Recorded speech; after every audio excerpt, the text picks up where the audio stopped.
저는 종종 그런 질문을 던져봅니다. 우리가 크리스찬이 된다고 하는 것이 무엇을 의미하는가? 정말 하나님이 기뻐하시는 살아있는 교회 공동체가 어떤 모습인가? 그런 질문을 던질 적에 종종 저는 스스로 놀라면서 이런 생각을 해볼 때가 있습니다. 우리가 정말 이렇게 믿어도 되는 것인가? 우리가 정말 이렇게 신앙 생활을 해도 되는 것인가? 그러면서 부끄러움과 함께 마음의 옥깃을 가다듬을 때가 많이 있습니다. 우리가 참으로 사회 속에서 존경받고 신뢰받으며 우리 민족의 역사의 방향을 바꿔놓을 수 있는 교회가 되고 크리스찬이 되려고 하면은 행동하는 크리스찬, doing 크리스찬, 신앙의 생활과 생활신앙을 통해서 정말 새로운 가치관과 새로운 삶을 창출해낼 수 있는 역동적인 신앙의 사람들이 되어야 하는 것입니다. 한국교회가 크게 붕성장했다고 자랑을 합니다. 그러나 한국 사회에 1200만 크리스찬이 있다고 하면서 아직도 구태의연하고 부정부패가 만연하며 우리 교포사회에 3000여 교회가 있다고 하면서 아직도 정직한 교포사회, 진실된 교포사회를 이룰 수 없다고 하는 것은 우리 교회가 사회 속에서 역사적 사명을 바로 감당하지 못하는 것을 의미합니다. 이 사회 속에서 정말 빛과 소금의 책임을 바로 감당하지 못하는 것을 의미하는 것입니다.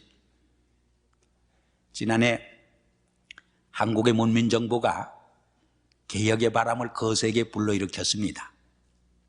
그래서 많은 부정부패를 하고 또 축제했던 고급 공무원들이 자리를 떠났습니다. 그런데 부끄러운 것은 그 중에 많은 분들이 교회의 중직자들이었습니다.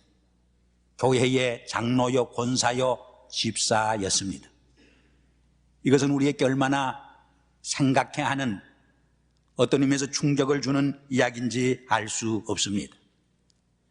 저는 우리 한국 사회에 정말 개혁의 바람이 결실을 맺기 위해서는 부정부패를 척결하는 것으로 성공치 못한다고 봅니다.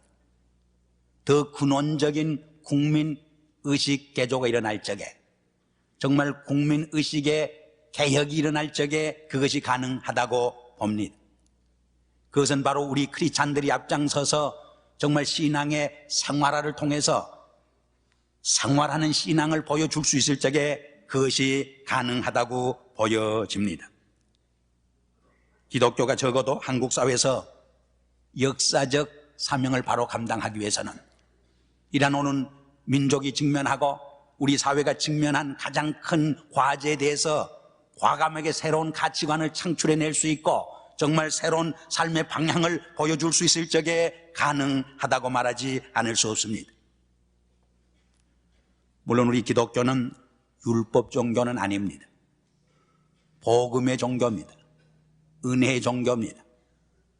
그러나 이 복음과 은혜 속에서 체험한 하나님의 사랑과 은총을 정말 기쁨과 감격을 안고 실현하기 위해서 하나님의 공의와 사랑을 실현해가는 삶으로 이어질 적에 정말 한국교회는, 한국 크리스찬은 우리 민족의 역사 한가운데서 정말 새로운 삶의 방향을 지시해주는 살아있는 믿음의 공동체가 되어질 것입니다.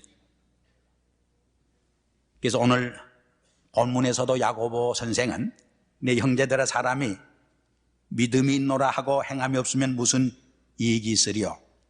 그 믿음이 자기 일을 능히 구하겠느냐? 여기 형제자매가 헐벗고 굶주리고 있는데 평안히 가라, 배부르게 하라, 더 없게 하라 하면은 그것이 무슨 이익이 있겠는가? 그런 행함이 없는 믿음이 어떻게 우리를 구원하겠는가? 행함 없는 믿음은 영혼 없는 몸이 죽은 것과 같이 죽은 것이라고 선언하는 것을 우리는 볼 수 있습니다. 무슨 말입니까? 행동하는 크리스찬 신앙의 생활화, 생활신앙만이 정말 사망에서 생명으로 옮겨놓는 한 사회와 역사를 구원해낼 수 있는 그런 책임적인 공동체가 될 수 있음을 우리에게 말해주는 이야기입니다. 물론 우리 한국교회에 좋은 점, 장점이 참 많이 있습니다. 몇 가지 예를 들면은 첫째로 열심히 잘 모이는 교회입니다. 우리 교회도 주일날만 되면은 4,500~600명이 아이들까지 합해서 구름대처럼 모여드는 것을 보면은 얼마나 감사한지 알 수 없습니다. 두 번째로 우리 한국교회는 열심히 기도하는 교회입니다. 한국교회처럼 새벽에 수천 명, 수만 명 모이는 교회가 세계에 없습니다. 아마 기독교 역사에 그런 일이 없었던 것 같습니다. 세 번째로 한국교회는 헌금도 열심히 합니다. 11조도 잘하는 교회의 하나입니다. 저희 교회 성도 중에도 고 김경 목사 기념교육관을 위해서 가정부 생활을 하면서 푼푼히 모은 돈을 10,000불을 헌금하셨다는 말을 제가 들었습니다. 제가 들으면서 감동을 많이 받았습니다. 우리 목사나 장로보다 몇 배 낫다 그런 생각을 했습니다. 저 자신이 부끄러운 생각을 해봤습니다. 네 번째로 한국교회는 전도도 열심히 하는 교회. 한국에 보면 교단별로 1년에 한 차례씩 전도상을 주는 일이 있는데 그때 보면은 1,000몇백 명을 한 사람이 교회에 출석시켜서 상을 받는 사람이 여러 분 있는 것을 볼 수 있습니다. 정말 기독교 역사의 드문 이야기입니다. 얼마나 열심히 전도하는지 알 수 없습니다. 또 한 가지만 든다면 싸움도 잘하지만은 인정도 많고 사랑도 넘치는 교회라 이렇게 말할 수 있습니다. 그러나 한 가지 부족한 것이 있는데 그것이 뭐냐? 신앙의 생활화가 결여되어 있다는 거예요. 생활하는 신앙면에서 부족하지 않은가 그런 생각을 많이 해봅니다. 서울 가서 밤에 남산에 올라 서울 장안을 한번 내려다보면은 온 시내가 십자가로 덮였습니다. 아마 세계에서 서울이 교회가 제일 많은 도시가 아닌가 그렇게 저는 생각합니다. 얼마나 교회가 많은지 아파트 1층에도 하나 있고 2층에도 하나 있고 3층에도 하나 있고 4층에도 하나 있어요. 그래서 주일날 교인들이 찾아와서 잘못 들어가면 남의 교회로 쑥 들어간다고. 하긴 같은 하나님의 교회니까 아무 데나 들어가도 마찬가지지만 한국에 보면은 주일날 수천 명 모이는 교회, 수만 명 모이는 교회, 심지어는 수십만 명 모이는 교회가 있고 동양 최대 교회다, 세계 최대 교회다 하는 것을 자랑하는 것을 봅니다. 주일날 예배 장면이 엄숙합니다. 장엄합니다. 성가대의 찬양이 정말 훌륭합니다. 기도도 우랑찹니다. 예배 1시간의 그 장면이 얼마나 경건한지 모릅니다. 그러나 예배를 딱 마치고 문 밖으로 나갈 적에 그 1시간 경건한 예배당 안에 그 신령한 예배가 우리의 길가의 생활로 이어지지 못하는 아쉬움을 볼 때가 많이 있습니다. 택시를 타고 버스를 타고 길을 건널 때는 질서가 여지없이 파괴되는 것을 봅니다. 한마디로 엉망진창입니다. 1시간 예배의 그 아름다운 경건함이 우리의 가정생활로, 우리의 직장생활로, 우리의 사회생활로 이어지지 못하는 아쉬움을 보게 된다고 하는 말입니다. 한마디로 말해서 우리 한국교회의 약점이 뭐냐? 한국 크리스찬들의 약점이 뭔가? 신앙과 생활이 조화와 일치를 이루지 못하는 안타까움과 아쉬움이 있다고 하는 것을 지적하지 않을 수 없는 것입니다. 여러분, 거리가 무엇을 말합니까? 지도자와 피지도자, 스승과 제자, 노인들과 젊은이, 부자와 가난한 사람, 지식 있는 사람과 없는 사람이 함께 살아가는 우리의 소사이어티, 우리의 커뮤니티를 의미합니다. 우리 그리스도인의 삶은 예배당 안에서만 하나님께 영광을 돌리는 삶으로 멈춰서는 안 됩니다. 우리의 거리의 생활에서 정말 하나님을 증거하고 하나님의 영광을 선포하고 하나님의 영광을 드러낼 수 있는 삶으로 이어질 적에 그것이 산 제사가 되어지는 것입니다. 마가복음 9장에 보면 예수님께서 세 제자를 데리고 비오나산에 오르십니다. 갑자기 예수님의 모습이 변형되더니 모세와 엘리야가 나타나서 무엇인가 인류 구원에 대한 중대한 이야기를 나누게 됩니다. 베드로는 너무나 그 황홀감에 도취되어서 예수님께 청원을 합니다. 주님, 여기 장막 셋을 지어서 하나는 주님을 위해서, 하나는 모세를 위해서, 하나는 엘리야를 위해서 하사이다. 그때 예수님께서 그 청원을 받아들이지 않았어요. 그리고 산 아래 마을로 내려가서 병든 사람을 치유해주고 가난하고 헐벗은 사람을 먹여주고 도와주고 섬기고 봉사했던 것을 우리에게 보여줍니다. 우리 크리스찬의 삶 속에는 뷰나 산으로 오르는 신령한 삶이 있어야 합니다. 그러나 산 아래로 내려가는 섬김의 생활이 뒤따라야 합니다. 뷰나 산으로 오르는 삶만 있을 적에 신비주의자가 됩니다. 그러나 마을 아래로 내려가는 삶만 있을 적에 세속주의자가 됩니다.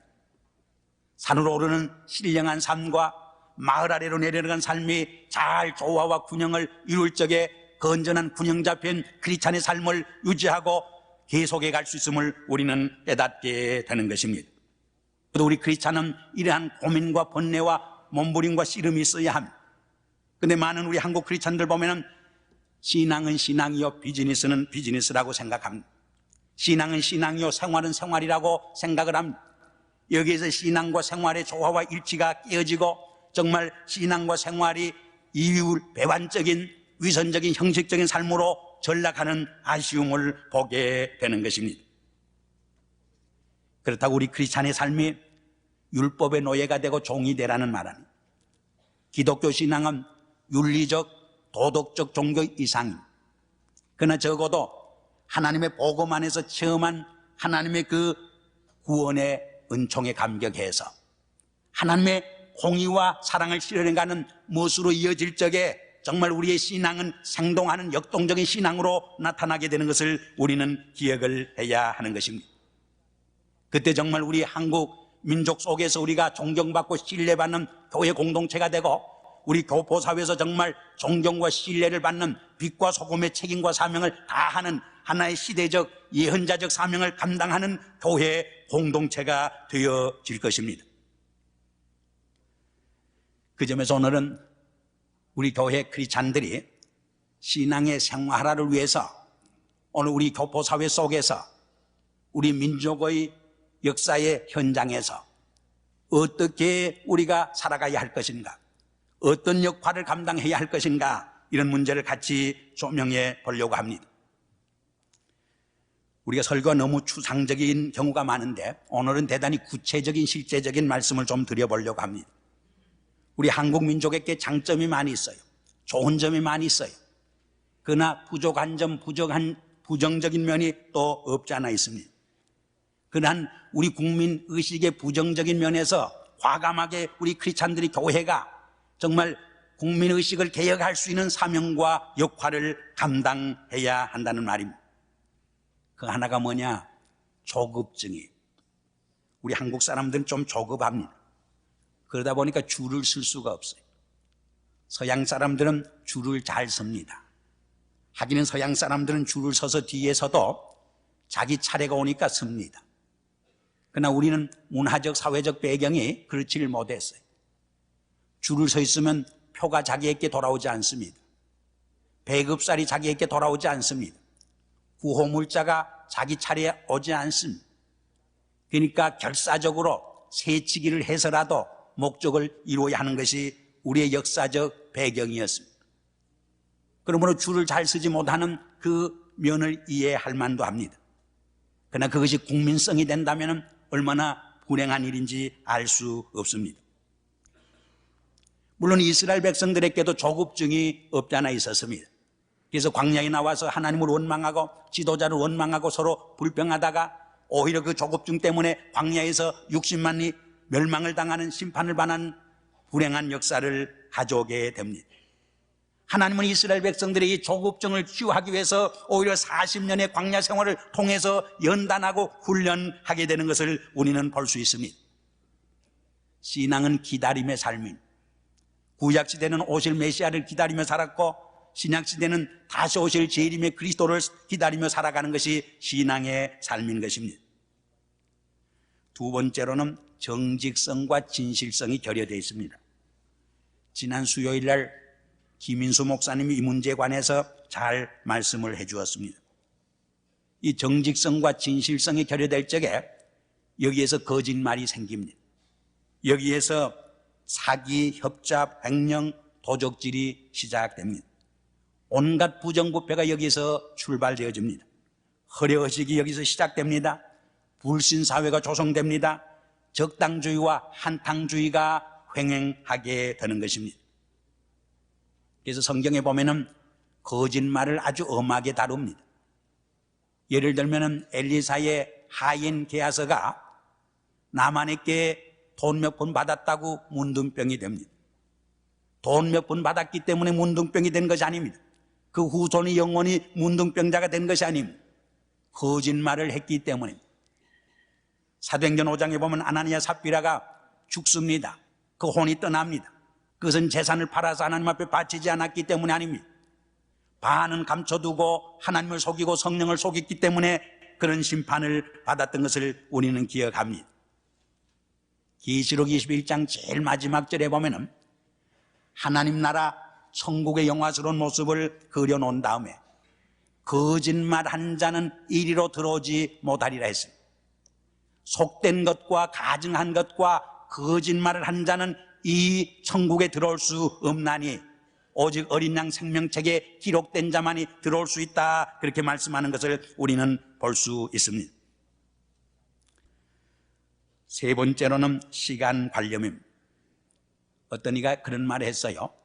그 나라와 그 사회의 문화의 정도를 측정하려면 세 가지를 보면 알 수 있다 그랬어요. 첫째는 그 국민의 진실성, 두 번째로는 그 사회의 거리의 청결함, 깨끗함, 세 번째로는 그 국민들의 시간 관념을 보면 알 수 있다 그랬어요. 조금 많이 낮았습니다만은 아직도 우리 한국 사람들에게 시간 관념이 부족합니다. 그래서 코리안 타임이라는 말이 나온 것은 얼마나 부끄러운 이야기입니다. 네 번째로는 용두삼위격이란, 우리 한국 정부나 한국 사람들이 시작할 때는 소리가 큽니다. 거창하게 시작하는데 끝은 희지부지하게 끝난다는, 한국 문민정부가 시작한 개혁도 용두삼위격이 되지 않나 염려하는 분들이 많이 있습니다. 우리 인생은 시작을 잘하는 것도 중요하지만 끝을 잘 맺는 것이 더 중요합니다. 우리 인생에 있어서 출생도 중요하지만 마지막 죽음을 잘 마치는 것이 더 위대한 것입니다. 우리는 금년 생동하는 구역, 생산한 교회라고 하는 표어로 총구역 활성화를 출범했는데 이것도 용두삼위가 되지 않기를 바랍니다. 작심삼이라는 말처럼 우리가 새해를 시작할 적에 이 해만은 좀 가볍게 뜻있게 보람있게 살리라 결심하지만은 용두삼위격이 되므로 결실을 맺지 못할 때가 얼마나 많이 있습니까? 다섯째로는 공과 사를 잘 구별을 못한다고요. 왜 부정공무원이 되느냐? 공과 사를 잘 구별하지 못하고 공적인 것도 제복에 때 넣으니까 문제가 되죠.